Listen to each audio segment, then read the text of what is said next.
Hey, what's going on you guys? So in today's video, I am going to show you how do you delete birthday wishes on Facebook timeline. Now, this is going to be quick and easy, so let's start. Okay, so first let's go ahead and open up Facebook in here.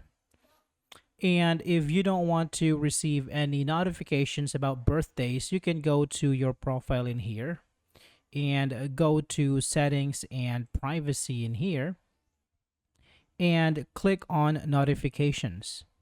Now here you can go to birthdays, and from here you have the option if you don't want to receive notifications for upcoming birthdays or belated birthdays. Also, you can turn this notification altogether by turning off this toggle in here.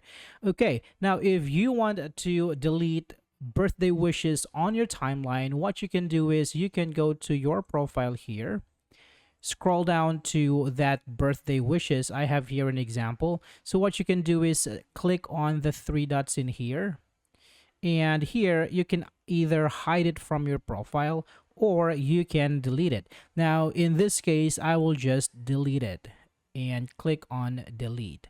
Okay, so I think that would be all for this video, guys. I hope this is helpful. Thank you for watching, and I will see you on the next one.